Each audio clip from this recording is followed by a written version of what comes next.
Notícias veiculadas na internet afirmam que o Supremo Tribunal Federal poderá proibir as demissões sem justa causa no Brasil. Mas o que está de fato em julgamento é a constitucionalidade de um decreto presidencial de 1996 que revogou a adesão do Brasil a uma convenção da Organização Internacional do Trabalho que criou regras mais protetivas para demissões injustificadas. Nesta entrevista, nós vamos explicar o que é a Convenção 158 da Organização Internacional do Trabalho e analisar as possíveis consequências para a legislação trabalhista brasileira caso a Suprema Corte decida pela inconstitucionalidade do decreto que revogou a convenção aprovada pelo Congresso Nacional. Eu converso agora com a advogada Bernadette Curtis, presidente da Associação Brasileira de Advogados Trabalhistas. Bernadette, bem-vinda ao programa Cidadania. Obrigado pela sua presença. Obrigada pelo convite. Então, vamos começar explicando o que é essa convenção da Organização Internacional do Trabalho, Convenção 158, e por que e como ela passou a valer no Brasil. As convenções da OIT, no momento que são editadas, na própria sistemática da elaboração da convenção, fica registrado que os países que vão aderir à convenção vão regulamentá-la de acordo com a legislação própria. Essa Convenção 158, ela trouxe o espírito dela, seria uma humanização da despedida imotivada. Porque em direito do trabalho, se fala na possibilidade e no direito do empregador de despedir o empregado na hora que ele achar que deve despedir, sem ter que justificar absolutamente nada, pagando os direitos que a legislação determina que pague. Então, o objetivo da Convenção 158 foi humanizar. E o texto vem no artigo 4º da 158, que diz o seguinte: não se dará término à relação de trabalho de um trabalhador, a menos que exista para isso uma causa justificada, relacionada com sua capacidade ou seu comportamento, ou baseada nas necessidades de funcionamento da empresa, estabelecimento ou serviço. Então, na realidade, não é também o que dizem, não veda a despedida. A despedida pode ocorrer, mas de uma forma mais humanizada, quando um empregador deve dar ciência ao seu empregado. Olha, Paulo, nós vamos ter que te despedir, a gente sente muito, mas tu estás aqui já há 8 meses e a gente percebe que tu não te adapta à nossa rotina, tu não te adapta ao espírito da empresa. O teu rendimento está muito aquém, não que tu não seja capaz, evidentemente, mas está muito aquém por essa falta de adaptação. E isso é uma coisa inerente ao ser humano. Alguns se adaptam a umas situações, outros não. Eu só dei este exemplo, que é uma forma, assim, humana de despedir, dando alguma justificativa. É isso o objetivo dessa convenção, limitar, e não que seja uma despedida só porque sim. E no caso de o STF julgar, né, como se espera que pode ser julgado agora no primeiro semestre de 2023, e a norma passar a vigorar novamente no Brasil, muda alguma coisa em relação à legislação trabalhista brasileira? Tem impactos? Olha, em primeiro lugar, eu espero que julguem. Porque eu, como advogada, eu vivo na justiça e da justiça há 52 anos.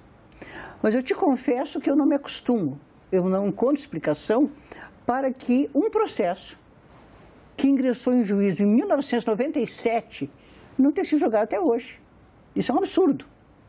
Isso é, no mínimo, um desrespeito para com o cidadão. O cidadão, uma instituição, 2 centrais sindicais, como é o caso que entraram com esse processo judicial, merece uma resposta e merece respeito. Assim como o Supremo merece todo o nosso respeito e toda a nossa consideração. Então, sinceramente, eu espero que julguem. E parece que vai entrar agora no primeiro semestre, porque com a assunção à presidência da ministra Rosa Weber, houve uma mudança no regimento interno do Supremo, que estabeleceu um prazo de 90 dias para que o processo volte para julgamento quando houve pedido de vistas. E, nesse caso, houve um pedido de vistas do ministro Gilmar Mendes em novembro. Então, esperemos que seja julgado, em primeiro lugar. Em segundo lugar, eu acho que não vai mudar muita coisa, na realidade. Não vai mudar muita coisa. Porque nós já temos, na nossa Constituição, que é de 1988, nós já temos essa regra. Está na nossa Constituição, que é vedada a despedida arbitrária. E o que é a despedida arbitrária? É uma despedida sem justificativa. E o espírito da Convenção 158 é exatamente esse, vedar a despedida arbitrária e motivada. Este texto nós temos na nossa Constituição. E embora o Poder Judiciário, a Justiça do Trabalho especificamente, venha sendo provocada desde a promulgação da Constituição em 88, existe uma desculpa para que não seja aplicado esse artigo, que não foi regulamentado. Esse artigo da Constituição Federal, que veda a despedida arbitrária, não foi regulamentado até hoje. Bom, o Supremo julgando esta ação que entrou pelas centrais sindicais. A ação entrou para que o Supremo declarasse que o decreto é inconstitucional. Porque o presidente, o Fernando Henrique, que foi quem editou o decreto, não teria competência para tal. Porque a competência para denunciar uma convenção é a mesma de quem a aprovou, que é o Congresso. Quando a senhora fala em denunciar, isso a gente pode explicar para as pessoas? Denunciar é dizer, não quero mais. Isso, é. Deixou de ter vigência. É a revogação. É a revogação. Tá? Tu tens razão em me falar isso, porque eu me prometi que não ia falar juridiquês. A gente vai explicando para as pessoas que estão assistindo o programa. Mas são 52 anos de vício, né? Então, embora eu seja contra, de vez em quando a gente escorrega no juridiquês sem querer. Então, quando o presidente Fernando Henrique declarou que não queria mais, revogou, ele não tinha competência para isso, porque o Congresso é que teria essa competência. Ele alegava, né, uma das alegações foi insegurança jurídica, e isso que essa convenção poderia criar algumas interpretações ambíguas em relação à legislação trabalhista.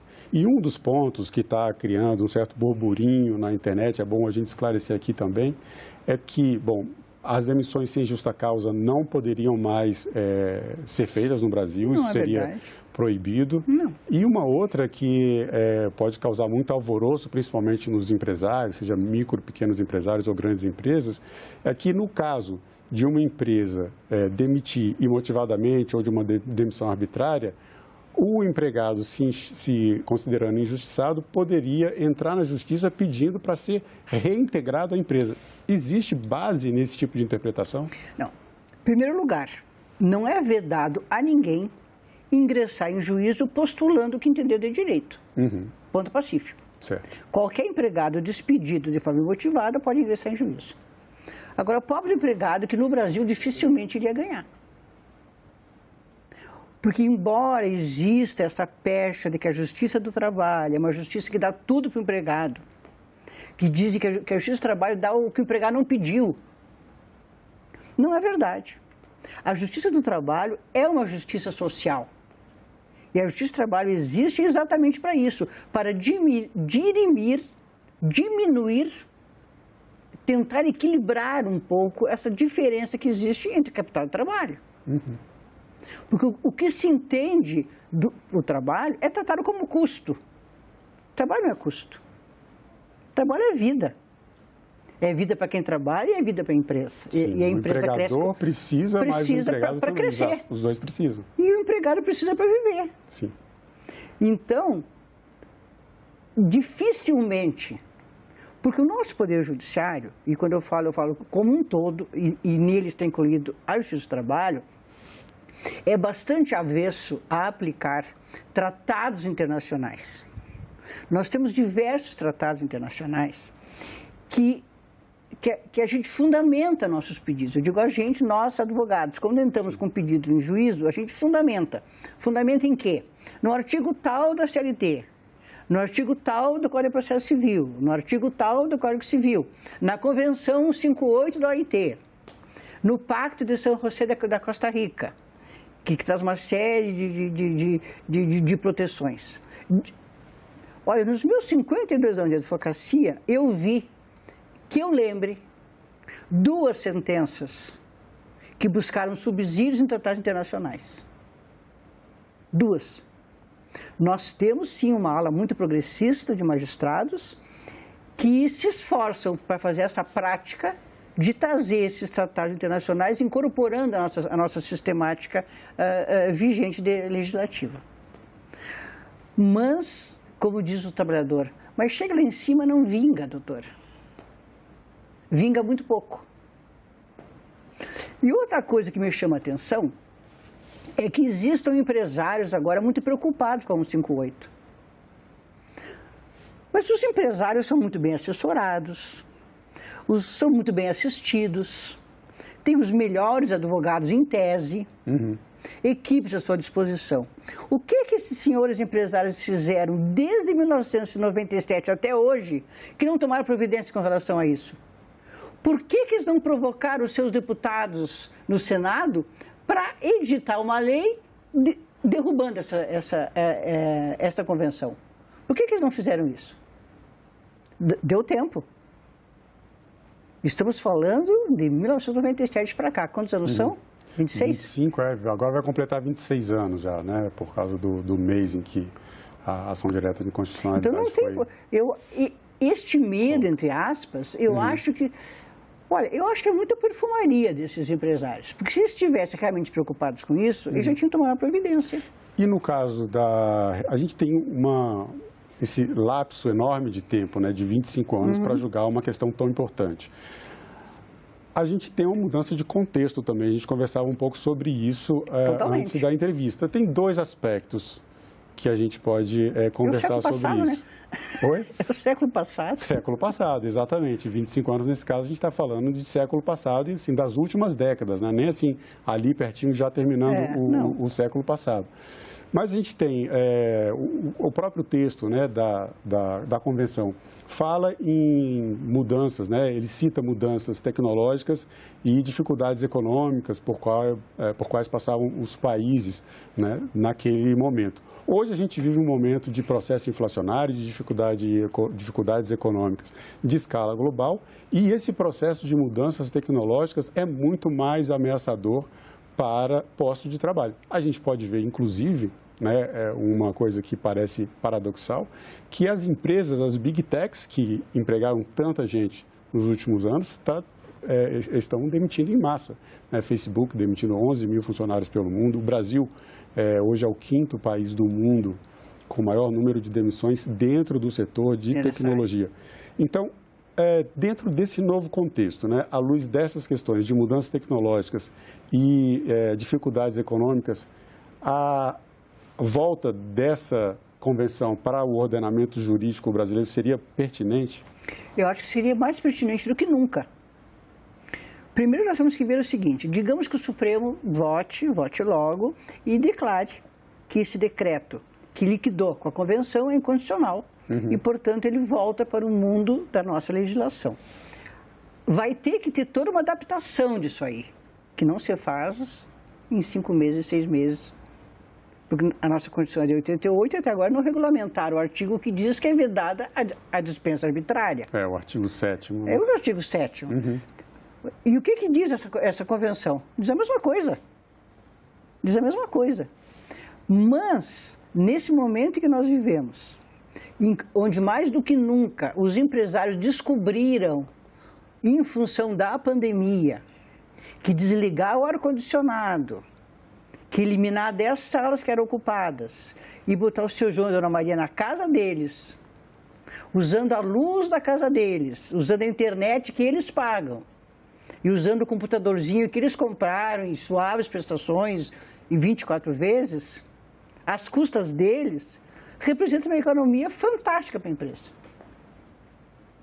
E eles têm a cara de pau de vir dizer que a situação econômica faz a crise mundial. Isso é cortina de fumaça. Isso não é verdade.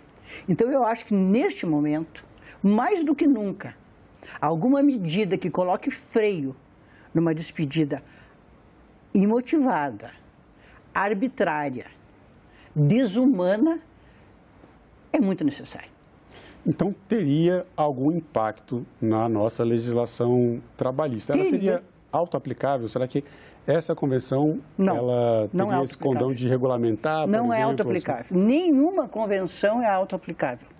O próprio texto das convenções dizem que os países signatários irão amoldar o texto daquela convenção à sua legislação.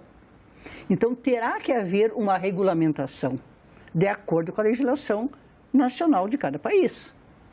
Assim como na nossa Constituição de 88, nesse artigo 7º que tu falaste, diz que é vedada a despedida arbitrária, na Convenção diz mais ou menos a mesma coisa. Ela não fala em arbitrária, ela fala em motivada, que é a mesma coisa. Usa outra expressão. Tem que haver uma regulamentação. E eu acho que aí é que mora o perigo. Porque se a regulamentação da 158 demorar tanto quanto do artigo 7º da Constituição de 88, aí o meu neto vai estar grande. E eu já não estou mais aqui para poder brigar pelos direitos dos trabalhadores. Vai ser difícil a gente ver uma solução se demorar tanto. Vai ser difícil. Agora, eu falei em dois contextos diferentes. A gente teve em 2017 a reforma trabalhista. Essa convenção, caso volte a valer a partir da decisão do STF, ela se choca em algum ponto com a reforma trabalhista? Há alguma incompatibilidade ou algum dispositivo novo que ajude, por outro lado, a aplicação da norma?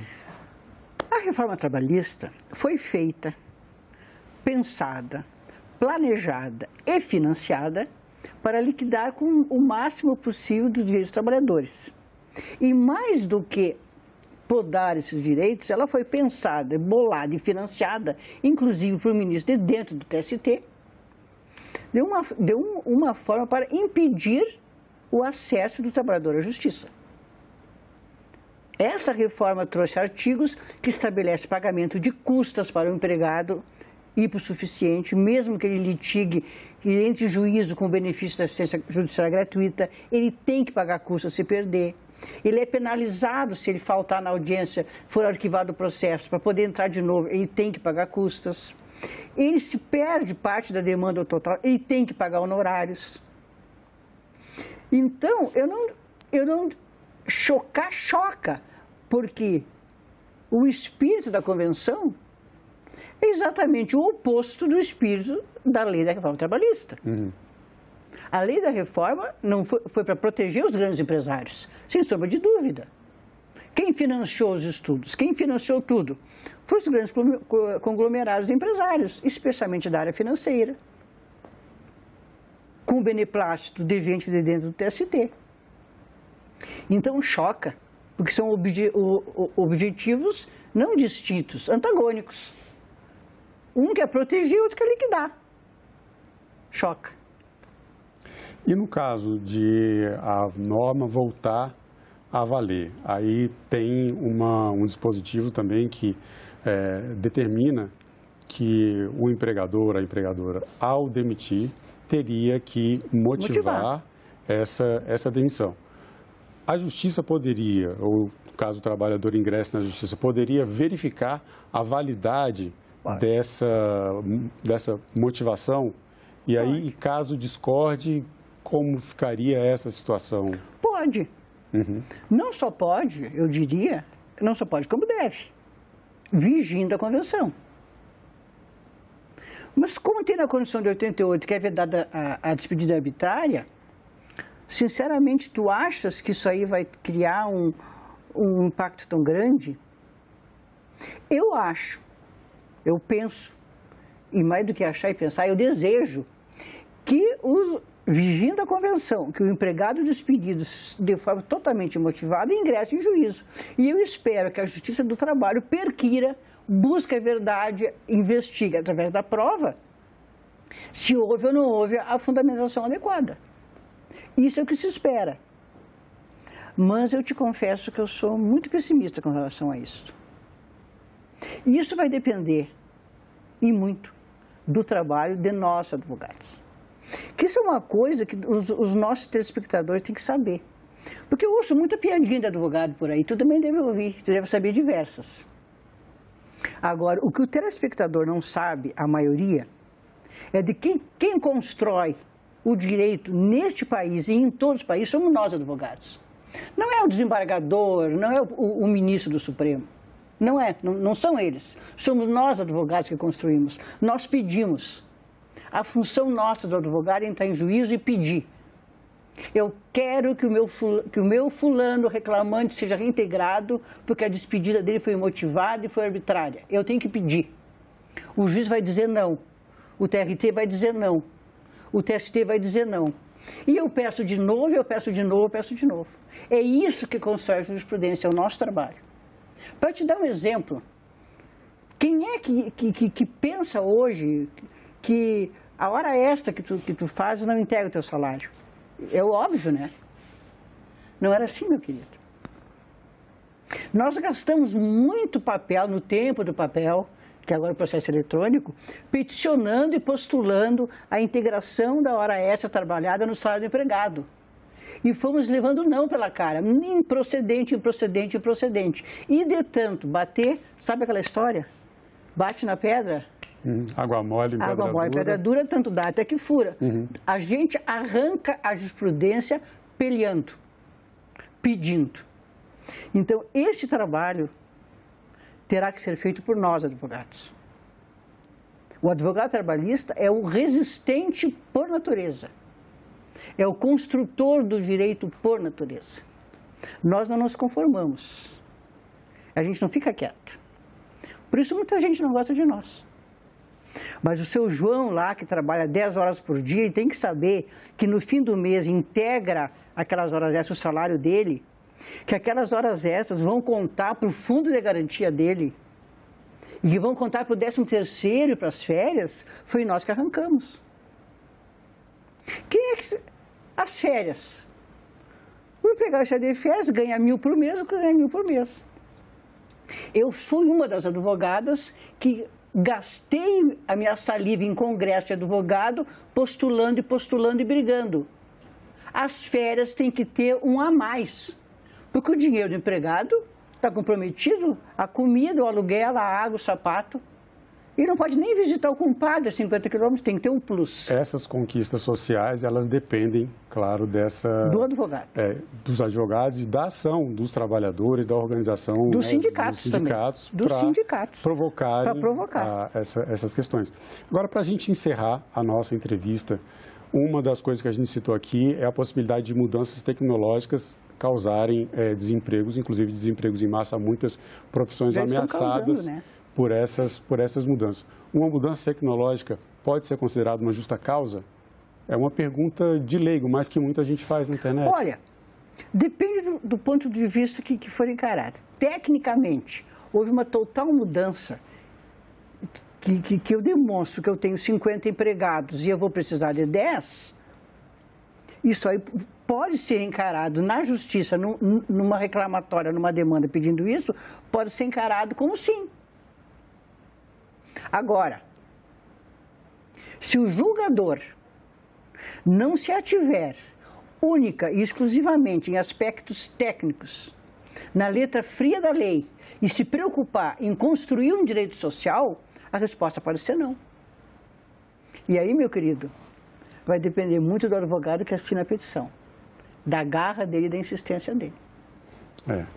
Então fica o recado aqui para os trabalhadores e trabalhadoras da importância de buscar a justiça. Tem que buscar. De buscar os advogados, de buscar orientação quando se sentirem prejudicados por decisões arbitrárias. Né? E vamos aguardar para que o Supremo Tribunal Federal decida finalmente sobre essa questão. Vamos aguardar. Eu quero agradecer mais uma vez a sua presença no Cidadania. Muito obrigado. Eu agradeço o convite e a oportunidade. E eu agradeço também a você que nos assistiu. Convido para que assine o canal da TV Senado no YouTube. São mais de 1 milhão de brasileiros que acompanham todas as notícias do Poder Legislativo diretamente da fonte. Obrigado e até o próximo Cidadania.